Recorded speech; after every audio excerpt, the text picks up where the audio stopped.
स्वामी प्रसाद मौर्य तो वो कालनेमी है जो धर्म की चोला ओढ़ करके हमारे पार्टी में आए, और जब उनका विधर्मी चेहरा सामने आया, पार्टी से जब निकाल दिया गया, तो उन्हें कोई पूछ तो रहा नहीं है, तो कोई ना कोई बयान देना है।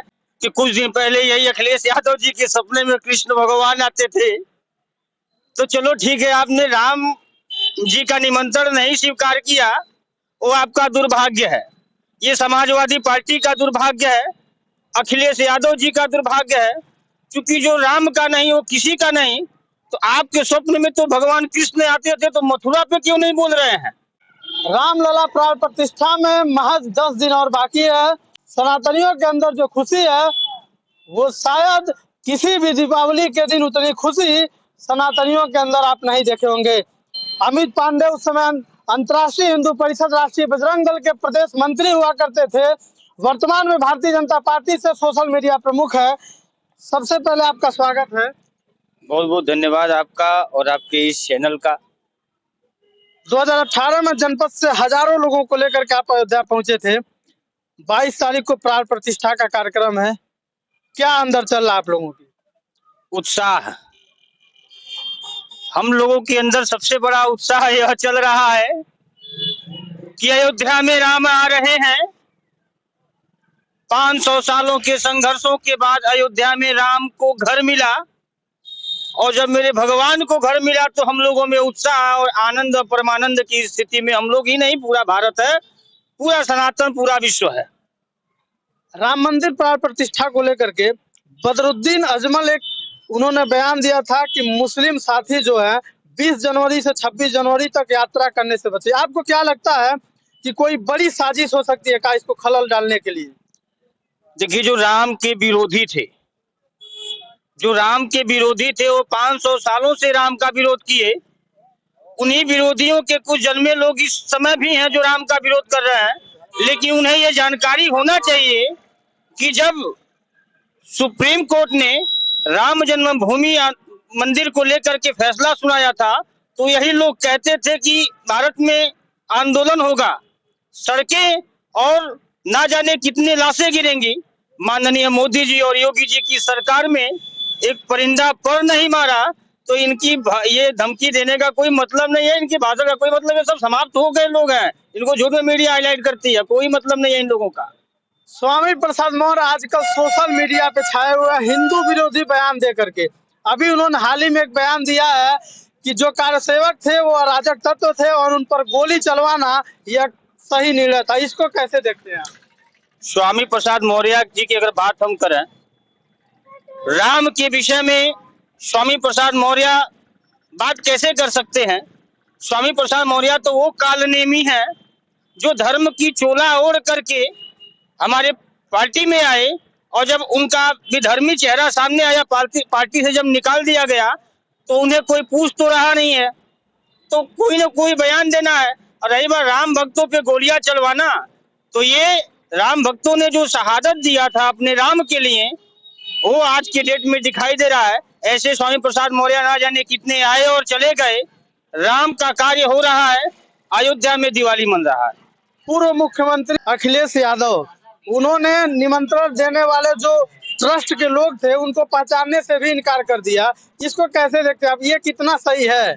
हम तो भैया ये कहेंगे कि कुछ दिन पहले यही अखिलेश यादव जी के सपने में कृष्ण भगवान आते थे, तो चलो ठीक है, आपने राम जी का निमंत्रण नहीं स्वीकार किया, वो आपका दुर्भाग्य है, ये समाजवादी पार्टी का दुर्भाग्य है, अखिलेश यादव जी का दुर्भाग्य है। क्योंकि जो राम का नहीं वो किसी का नहीं, तो आपके स्वप्न में तो भगवान कृष्ण आते थे, तो मथुरा पे क्यों नहीं बोल रहे हैं? मथुरा पे बोलना चाहिए। वो भी तो आज मथुरा मंदिर जो है वो चारों तरफ से मस्जिद से घिरा पड़ा है, जो मेन श्री कृष्ण लला की जन्मभूमि है, उसे मुक्त कराने की बात करें। राजनीतिक लोग ये हैं, वोट लेने के लिए पासा फेंकते हैं, 20% की राजनीति कर रहे हैं, 20% को लेके पॉकेट में रखे, 80% नरेंद्र भाई मोदी के साथ है, योगी के साथ है, और ये पासा जो पलटना चाहते हैं, जो बोलना चाहते हैं, उससे कोई प्रभाव नहीं पड़ेगा। भारतीय जनता पार्टी इनके बयानों के साथ कार्य कर रही है। दूसरा, जनता देख रहा है कि अखिलेश यादव क्या बोल रहे हैं। पुनः 2024 में भारतीय जनता पार्टी की सरकार यही जनता बनाने जा रही है, राम जी के आशीर्वाद से बनने जा रहा है। और ऐसे जो राम का निमंत्रण अस्वीकार करे, उन्हें भारत क्या इस दुनिया में रहने का कोई अधिकार नहीं है। ऐसे लोग मानवीय प्रवृत्ति नहीं, धार्मिक प्रवृत्ति नहीं, ऐसे लोग त्रेता युग में भी थे और कलयुग में भी हैं। मल्लिकार्जुन खड़गे, सोनिया गांधी, अधीर रंजन चौधरी, ममता बनर्जी, तमाम बड़े चेहरे जो विपक्ष के, उन्होंने साफ तौर पे अयोध्या रामलला प्रतिष्ठा प्राण प्रतिष्ठा में जाने से इनकार कर दिया। ये कितना सही है? क्या ये केवल हिंदू मुस्लिम की राजनीति कर रहे हैं क्या ये लोग? हमने आपसे पहले ही कहा कि 20% की राजनीति ये लोग कर रहे हैं। रही बात इन लोगों की एक होना, गठबंधन का एक होना, इंडिया नाम देना, तो जब राम जी सेना लेकर के पहुंचे थे लंका में, तो उसमें सारे देश के राक्षस एक हुए थे। तो इनकी मानसिकता एक है, जो राम का नहीं, वो हमारे काम का नहीं। तो कांग्रेस पार्टी शुरू से राम विरोधी रही है, तो आज उनका निमंत्रण कैसे स्वीकार कर सकती है? जो पार्टी राम के विरोध में वकील खड़ा किया था, जो पार्टी राम के मंदिर ना निर्माण हो, इसलिए हमारे उत्तर प्रदेश में उसमें कल्याण सिंह की सरकार थी, उनको राम जी के कार्य के लिए बर्खास्त होना पड़ा था, उन्होंने इस्तीफा दिया था, इनके दबाव में इस्तीफा दिया था। तो ये लोग राम के कभी थे ही नहीं, तो राम मंदिर जाने का कोई मतलब नहीं है। थोड़ा बहुत ये लोग पुण्य कमाना चाहते तो कमा लेते, लेकिन संभव नहीं है। राम जी नहीं चाहते हैं कि तो हमारा चरण स्पर्श करो। सर, आप कह रहे हैं ये लोग राम विरोधी हैं, लेकिन ताला तो इसी कांग्रेस ने खुलवाई थी। भाई, यह देश हिंदुओं का देश है, इसे हिंदुस्तान कहा जाता है। तो जैसी परिस्थितियां जब आई, हमारे संतों महात्माओं ने आंदोलन किया, आंदोलन से ये लोग बचने के लिए ऐसा कार्य किए। खैर, ऐसा किए उनका मैं धन्यवाद करता हूं, लेकिन राम के भक्तों से बचने के लिए ऐसा कार्य किए।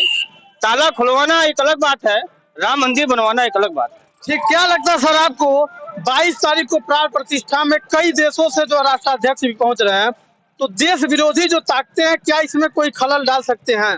देखिए, राम का कार्य है, राम काज किए बिनु मोह कहाँ विश्राम।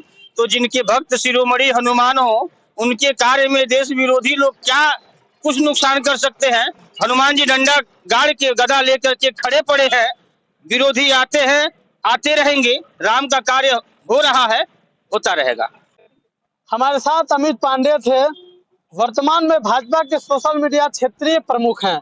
आपको बता दें, 2018 के आंदोलन में, अयोध्या चलो आंदोलन में, डॉक्टर प्रवीण भाई तोगड़िया, अंतर्राष्ट्रीय हिंदू परिषद, राष्ट्रीय बजरंग दल के राष्ट्रीय अध्यक्ष के साथ ये अयोध्या में कुछ किए थे, और जनपद से हजारों युवाओं के साथ महाराजगंज से चल करके अयोध्या में पहुंचे थे।